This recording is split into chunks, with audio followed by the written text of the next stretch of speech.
Məni qoydun sənsiz gözlərimdə yaş. Niyə kövrəyə yüreğe bağladın daş? O içki düşkünüdür deyip sevinmə.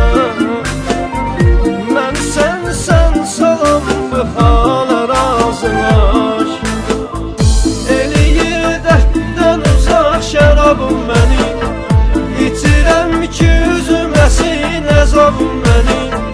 Nə üçün əsrətə məhkumam belə? Hələ çox gözlədəcək cavabım məni.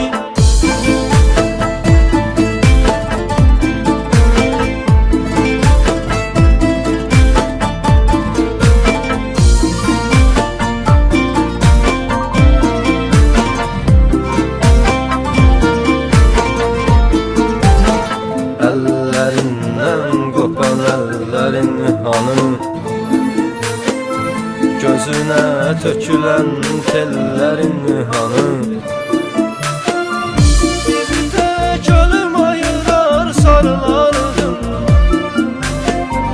Dediyin o şirin sözlərin hanı? Eləyir dərddən uzaq şərabım məni. İtirəm ki üzüm əsin əzabım məni. Nə üçün əsrətə məhkumam belə? Hələ çox gözlədəcək cavabım məni.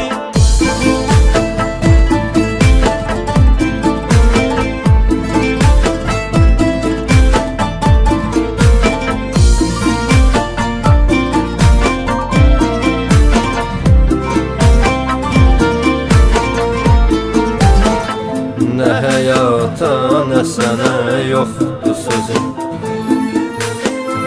Dəli tək danışıram özümlə özüm. Məni çağıranlara hayda vermirəm. Dikilib sənli xəyallarıma gözüm. Eləyir dərddən uzaq şərabım məni. İtirəm ki üzüm əsin əzabım məni. Nə üçün əsrətə məhkumam belə? Hələ çox gözlədəcək cavabım məni.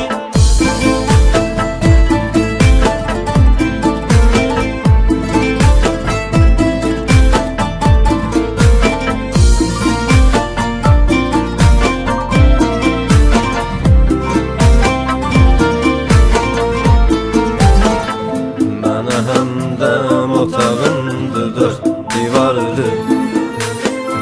Orada hər ikimizin rəsmi də vardır. Xatırladır ölən eşqin başdaşını. Bu otaq ikimizə qazılan məzardır. Eləyir dərddən uzaq şərabım məni. İtirəm ki üzüm əsin əzabım məni. Nə üçün əsrətə məhkumam belə? Hələ çox gözlədəcək cavabım məni.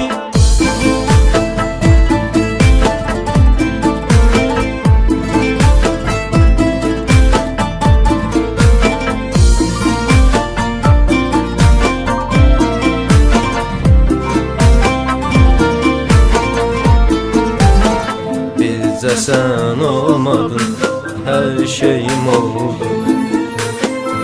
Səninlə çox arzum, istəyim oldu. Mənə eşqdən etmə qalmadı əfsus. Qalan mənə dərdim içməyim oldu. Eləyir dərddən uzaq şərabım məni. İtirəm ki üzüm əsin əzabım